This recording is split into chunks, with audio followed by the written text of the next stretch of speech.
দ্বিক্ষারীয় অম্ল এবং দ্বি অম্লীয় ক্ষার বলতে আমরা কি বুঝি? আমি দুটা বিক্রিয়া লিখবো এবং এই বিক্রিয়া থেকে আমরা দ্বিক্ষারীয় অম্ল এবং দ্বি অম্লীয় ক্ষার আইডেন্টিফাই করে তাদেরকে সংজ্ঞায়িত করবো। ক্লিয়ার? আচ্ছা, আমি দুটি বিক্রিয়া লিখতেছি এখানে। প্রথমে লিখলাম হচ্ছে H2SO4 H2SO4, এরপর দিলাম হচ্ছে সোডিয়াম হাইড্রোক্সাইড। এরপর আরেকটি বিক্রিয়া হচ্ছে ম্যাগনেসিয়াম হাইড্রোক্সাইড, তারপর দিলাম হাইড্রোক্লোরিক অ্যাসিড। তো প্রথম যে বিক্রিয়াটি সালফিউরিক অ্যাসিডের সাথে যখন সোডিয়াম হাইড্রোক্সাইড বিক্রিয়া করানো হয়, এই প্রশমন বিক্রিয়াটি যখন সংঘটিত হয়, এখানে কি উৎপন্ন হবে? সোডিয়াম সালফেট এবং পানি উৎপন্ন হয়। বিক্রিয়াটি কি ব্যালেন্স হয়েছে? হয় নাই। বিক্রিয়ার পূর্বে সোডিয়াম কয়টি ছিল? একটি, উৎপন্ন হয়েছে দুটি। তার আগে 2 দিয়ে দিব আমরা। 2 দেওয়ার পর এরপর এখানে হাইড্রোজেন কয়টি? 2টি। এখানে কয়টি? 2টি। আর এখানে পানির মধ্যে উৎপন্ন হাইড্রোজেন মাত্র 2টি। তার সাথে কত দিব? 2 দিব। এরপর সেকেন্ড যে বিক্রিয়াটি ম্যাগনেসিয়াম হাইড্রোক্সাইড এবং হাইড্রোক্লোরিক অ্যাসিড, দুটাকে বিক্রিয়ার মাধ্যমে আমরা পাবো হচ্ছে ম্যাগনেসিয়াম ক্লোরাইড যোগ হচ্ছে কি পানি, তাই না? এবার যদি ব্যালেন্স করা হয়, উৎপন্ন ম্যাগনেসিয়াম ক্লোরাইডের মধ্যে ক্লোরিন আছে 2টি, তার আগে আমরা 2 দিব। এবং বিক্রিয়ার পূর্বে এখানে হাইড্রোজেন 2টি, এখানে 2টি, মোট কয়টি? 4টি। এখানে দিব হচ্ছে 2। এরপর এটি কি অম্ল নাকি ক্ষার? অম্ল। এটি ক্ষার। যেখানে OH থাকবে সেটা হচ্ছে কি ক্ষার, আর যেখানে H মানে হাইড্রোজেন থাকবে সেটা হচ্ছে কি অ্যাসিড বা অম্ল। এখন এই 1 মোল, এখানে এই যে দেখো সালফিউরিক অ্যাসিড এর সামনে আছে কত? 1 না? 1 mole sulphuric acid 2 mole sodium হাইড্রোক্সাইডের সাথে বিক্রিয়া করে। মানে এই 1 মোল সালফিউরিক অ্যাসিডকে পূর্ণ প্রশমিত করার জন্য 2 মোল সোডিয়াম হাইড্রোক্সাইড দরকার হয়। তো সিমিলারলি এখানে 1 মোল ম্যাগনেসিয়াম হাইড্রোক্সাইডকে প্রশমিত করার জন্য 2 মোল হাইড্রোক্লোরিক অ্যাসিড বা অম্ল দরকার হয়। যেহেতু এখানে 1 মোল অ্যাসিড 2 মোল ক্ষারকে প্রশমিত করে, এটাকে বলা হচ্ছে দ্বিক্ষারীয় অম্ল। কি বলা হয়? দ্বিক্ষারীয় অম্ল। এটাকে বলা হচ্ছে দ্বিক্ষারীয় অম্ল। এটাকে বলা হচ্ছে দ্বিক্ষারীয় অম্ল। দ্বিক্ষারীয় অম্ল। আরেকবার দেখো, এখানে যেহেতু সালফিউরিক অ্যাসিড 1 মোল অ্যাসিড 2 মোল ক্ষারের সাথে বিক্রিয়ার মাধ্যমে সোডিয়াম সালফেট এবং পানি উৎপন্ন করে, এবং এখানে 1 মোল অ্যাসিড 2 মোল ক্ষারকে প্রশমিত করে, সুতরাং এটাকে বলা হচ্ছে দ্বিক্ষারীয় অম্ল। অনুরূপভাবে 1 মোল ক্ষার 2 মোল অ্যাসিডের সাথে বিক্রিয়া করে, দ্বি অম্লীয় ক্ষার হবে। এটা দ্বি অম্লীয় ক্ষার। একটি হচ্ছে দ্বিক্ষারীয় অম্ল, অপরটি হচ্ছে দ্বি অম্লীয় ক্ষার। লিখো, সংজ্ঞা লিখো। হ্যাঁ তোলো, তাহলে তো বুঝবা না। দ্বিক্ষারীয় অম্ল। দ্বিক্ষারীয় অম্ল।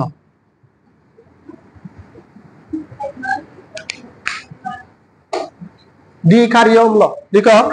প্রশমন বিক্রিয়ায় যে অ্যাসিড বা অম্ল 2 মোল ক্ষারকে পূর্ণ প্রশমিত করতে পারে তাকে দ্বিক্ষারীয় অম্ল বলা হয়। দ্বিক্ষারীয় অম্ল বলা হয়। যেমন আমরা দিতে পারি সালফিউরিক অ্যাসিড। তো সংক্ষেপে কিভাবে মনে রাখবা দেখো তো, দ্বিক্ষারীয় অম্ল, এখানে সালফিউরিক অ্যাসিডের মধ্যে হাইড্রোজেন আছে কয়টি? 2টি। তাহলে 2টি হাইড্রোজেন থাকলে এটাকে বলা হচ্ছে দ্বিক্ষারীয় অম্ল। সিমিলারলি আমি যদি বলি H3PO4, তখন এটা কি হবে বলতো? ত্রিক্ষারীয় অম্ল হবে। মানে এই অ্যাসিডটি 3 মোল ক্ষারকে পূর্ণ প্রশমিত করতে পারবে। এরপর আমি যদি বলি HCl, তাহলে কি হবে? এটা কত ক্ষারীয়? 1 ক্ষারীয় অম্ল, এটাকে বলা হবে এক ক্ষারীয় অম্ল। দ্বি অম্লীয় ক্ষার, যেমন আমি দিলাম হচ্ছে ম্যাগনেসিয়াম হাইড্রোক্সাইড। এখানে হাইড্রোক্সাইড দুটো আছে বলেই এটাকে বলা হচ্ছে দ্বি অম্লীয় ক্ষার। সিমিলারলি আমি যদি লিখি aluminium hydroxide, aluminium hydroxide, Angela বলো তো অ্যালুমিনিয়াম হাইড্রোক্সাইড এর নাম কি হবে? ত্রি অম্লীয় ক্ষার। এটা কি হবে? ত্রি অম্লীয় ক্ষার, ত্রি অম্লীয় ক্ষার।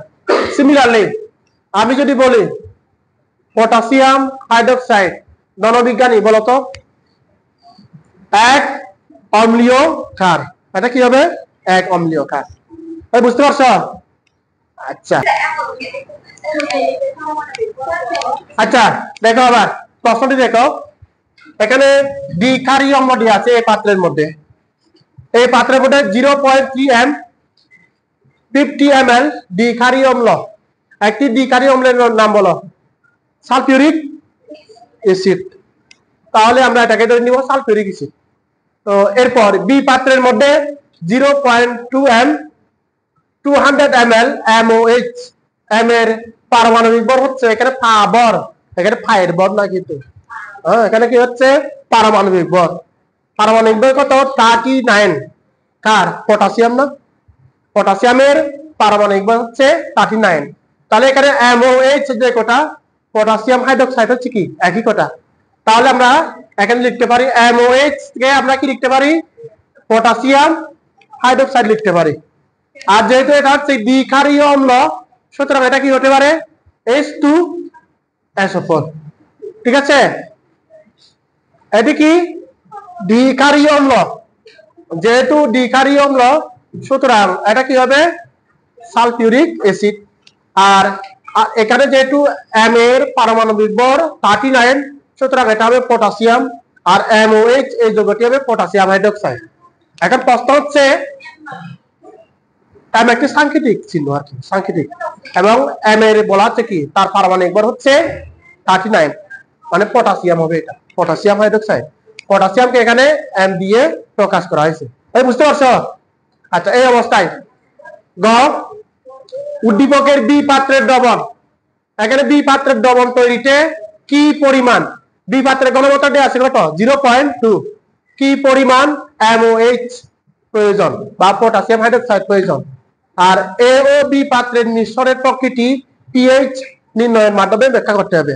আমরা জানি pH এর মান যদি <7 হয় এটা কি হয়? অম্লীয়, তাই না? আর যদি pH এর মানটা <7 হয় এটা কি হয়?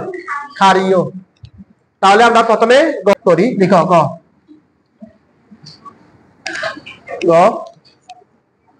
বি পাত্রের, লিখো বি পাত্রের MOH এর পরিমাণ, MOH এর পরিমাণ সমান সমান S into B, SB মোল দিলাম, এটা মোল সমান সমান তার S এর মান দেওয়া আছে না 0.2, B এর মান দেওয়া আছে কত? 200 ডিভাইডেড বাই 1000 এটমোল MOH। এরপর যদি ভাগ দিয়ে দিই 4 into tan inverse 4, তাই না? यस।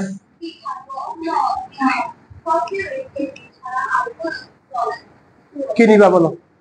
দেয়া যায় কার্বনিক অ্যাসিড নেওয়া যায়, H2CO3 নেওয়া যায়। তুমি এটা ইউজ করবা, যেটা বেশি পরিচিত, এটা যেটা নিয়ে কোনো কনফিউশন থাকবে না, এটা ইউজ করবা। বুঝো না?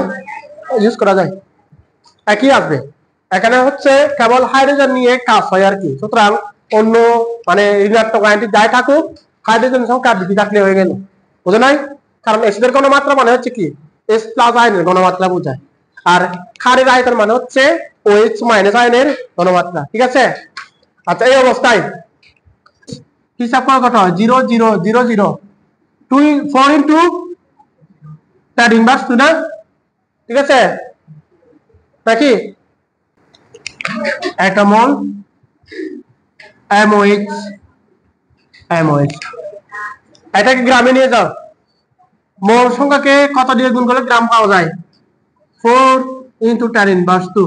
তার আণবিক ভর কার আণবিক ভর MOH এর M এর পারমাণবিক ভর কত 39 তারপর 39 অক্সিজেনের কত চলো হাইড্রোজেনের কত 1 তাহলে কাজ করি 39 ইনটু ডাইরেক্ট আমি এখানে মান বসিয়ে দিচ্ছি 39 প্লাস 16 প্লাস 1 এত গ্রাম MOH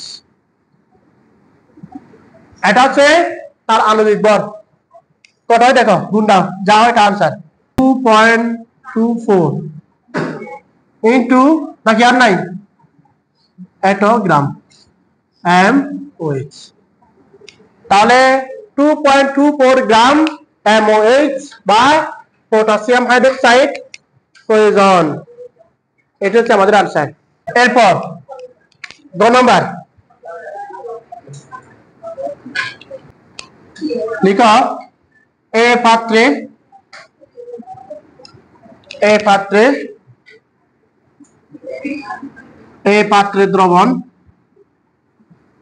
এ পাত্রে দ্রবণ দ্বিক্ষারীয় অম্ল হলে এই পাত্রের দ্রবণ দ্বিক্ষারীয় অম্ল হলে দ্রবণটি বা যৌগটি লিখো যৌগটি H2SO4 ধরে নিলাম H2SO4 ঠিক আছে এবার এর মোল সংখ্যা কাউন্ট করো সুতরাং 0.3 m 50 ml H2SO4 সমান সমান 0.3 50 divided by 1000 atomol H2SO4 সমান সমান 15 into 10⁻³ mol H2SO4 এটি হচ্ছে এই পাত্রের মধ্যে মোট দ্বিক্ষারীয় অম্লের পরিমাণ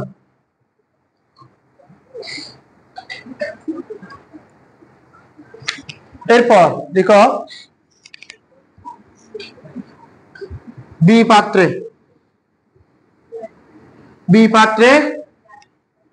0.2 m তারপর হচ্ছে 200 ml MOH সমান সমান 0.3 কত 2 সরি 0.2 চলো 0.2 into 200 divided by 1000 atomol MOH সমান সমান কত হয় 0 0 2 গুণ 4 4 into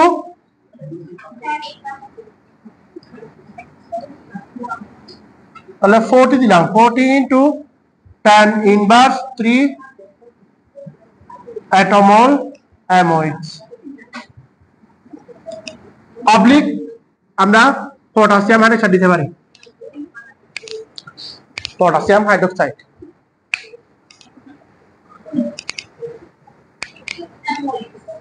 MOH মানে হচ্ছে কি পটাশিয়াম হাইড্রোক্সাইড লেখা যায়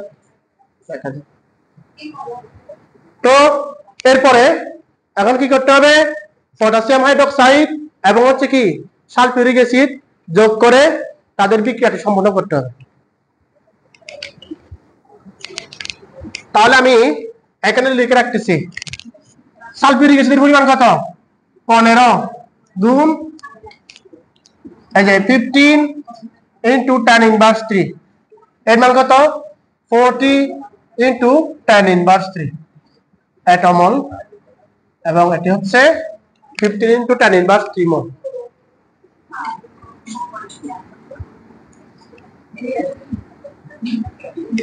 এরপর লিখো বিক্রিয়া। এবার আমরা যখন প্রশমন বিক্রিয়ায় অম্ল এবং ক্ষার দুটাকে একটি আরেকটির সাথে যখন তুলনা করি, তখন যার পরিমাণ বেশিতে থাকবে তাকে রাখি হচ্ছে কি ডান দিকে, এবং যার মানটা কম থাকবে তাকে রাখি হচ্ছে কি বাম দিকে। তো বিক্রিয়া থেকে দেখা যায় 1 মোল সালফিউরিক অ্যাসিড, বিক্রিয়া থেকে দেখা যায় 1 mole sulphuric acid 2 mole sodium potassium হাইড্রোক্সাইডের সাথে বিক্রিয়া করে। 1 মোল সালফিউরিক অ্যাসিড বা 1 মোল অ্যাসিড 2 মোল ক্ষারের সাথে বিক্রিয়া করে, তাহলে তার 2 হলে 4 হবে। এখানে অ্যাসিড দিয়ে আছে কত 15, তাহলে এটা লাগবে কত 30। এখানে কি 30 দিয়ে আছে? আছে তো, তার থেকে আরো বেশি দিয়ে আছে না, বুঝো নাই? যখন আমরা প্রশমন বিক্রিয়ায় অম্ল এবং ক্ষার একটি আরেকটির সাথে তুলনা করি, তখন হচ্ছে কি যার মানটা প্রয়োজনের তুলনায় বেশি থাকবে তাকে সবসময় ডান সাইডে রাখি, এবং যেটা কম থাকবে তাকে রাখবো হচ্ছে বাম সাইডে। সুতরাং এই বিক্রিয়াটাকে যখন আমরা সালফিউরিক অ্যাসিড এবং পটাশিয়াম হাইড্রোক্সাইড কম্পেয়ার করব, দেখা যায় এর মোল সংখ্যা কত 1 না, এর মোল সংখ্যা 2। তাহলে 1 মোল অ্যাসিড 2 মোল ক্ষারের সাথে বিক্রিয়া করে, 2 মোল অ্যাসিড 4 মোলের সাথে বিক্রিয়া করবে। এখানে অ্যাসিড দিয়ে আছে কত মোল বলতো 15 না, তাহলে এখানে লাগবে কত 30। এখানে 30 এর তুলনায় বেশি দিয়ে আছে না, তাহলে কোনটা বেশি দিয়ে আছে পটাশিয়াম হাইড্রোক্সাইড। তাহলে আমরা অ্যাসিডকে রাখবো বাম দিকে, পটাশিয়াম হাইড্রোক্সাইডকে রাখবো ডান দিকে। এবার দেখো বিক্রিয়া থেকে দেখা যায় যে বিক্রিয়া থেকে দেখা যায় যে 1 মোল H2SO4 ইকুইভ্যালেন্ট 2 মোল পটাশিয়াম হাইড্রোক্সাইড। সুতরাং এখানে অ্যাসিড কত মোল দেওয়া ছিল 15, 15 into 10 inverse 3 মোল H2SO4 equivalent 2 into 15 into 10 inverse 3 atomol potassium hydroxide। এবার গুণ দাও, equivalent 30 into 10 inverse 3 মোল পটাশিয়াম হাইড্রোক্সাইড। এই পেছনে কথা বলিও না। এখানে পটাশিয়াম হাইড্রোক্সাইড দেওয়া ছিল কত মোল, পটাশিয়াম হাইড্রোক্সাইড দেওয়া ছিল কত মোল সুলভ না, কত মোল 40। বিক্রিয়ায় অংশগ্রহণ করছে কত মোল 30, অবশিষ্ট থাকবে কত মোল 10, তাহলে বাদ দাও। সুতরাং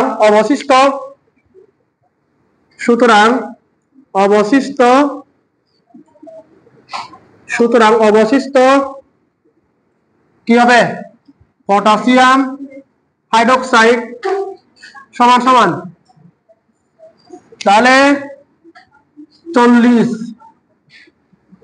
বিয়োগ 30 into 10 inverse 3 atomol potassium hydroxide।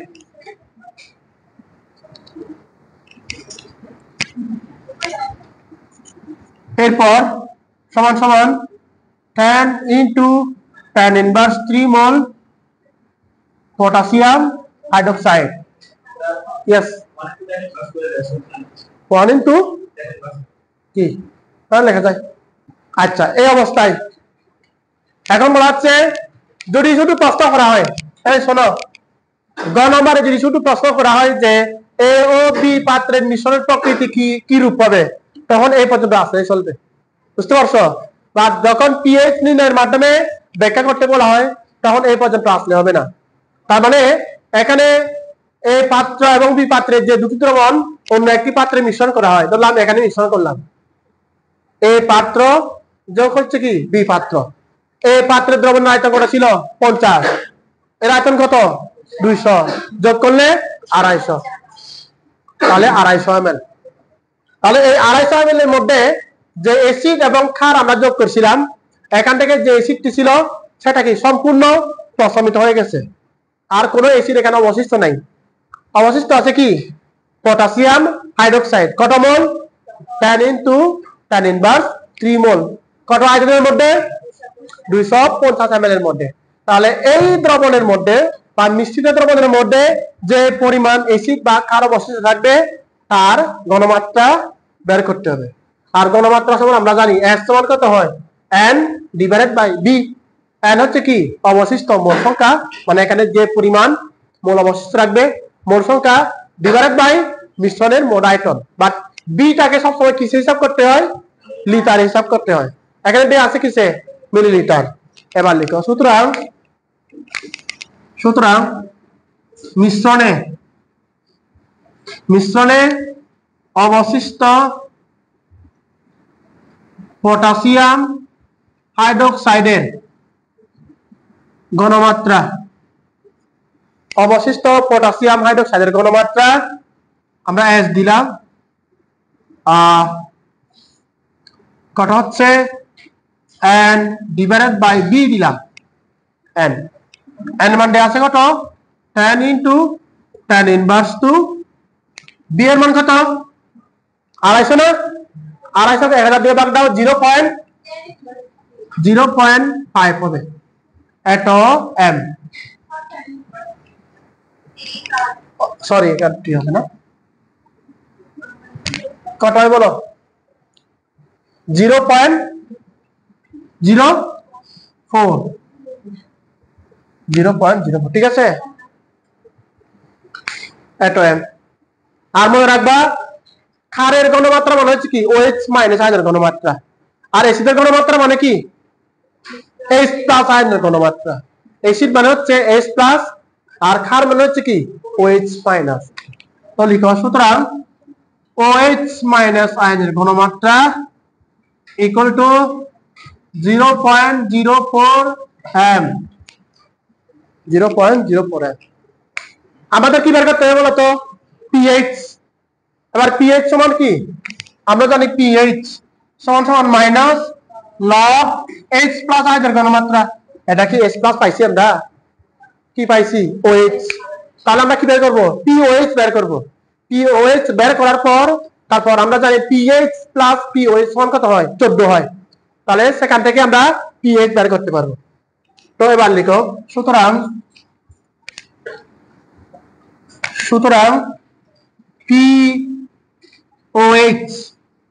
pOH সমান মাইনাস লগ OH- আয়নের ঘনমাত্রা, এরপর মাইনাস লগ 0.04। কত হয় কত? 0. নাকি কই কত হয় দেখো, কই ক্যালকুলেটর কই বসে আছে? 1.39। এটা হচ্ছে pOH এর মান। আমাদের লাগবে কার মান? pH এর মান। তো এবার লিখো সুতরাং pH + pOH ইকুয়াল টু কত হয়? 14 হয়। pH এবং pOH এর যোগফল সব সময় কত হবে?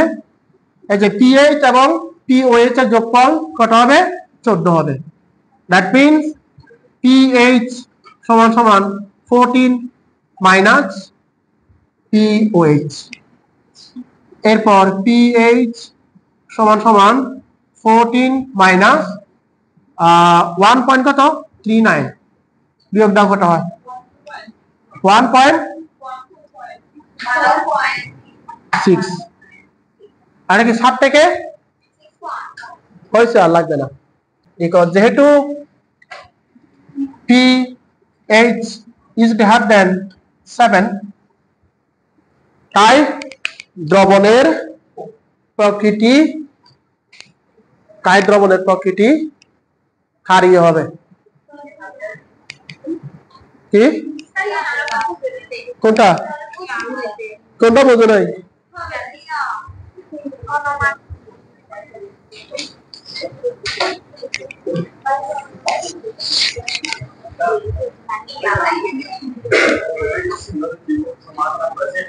ইকুইভ্যালেন্ট ইকুইভ্যালেন্ট বলা হয়। কোন লাইনটা বোঝা নাই? কই থেকে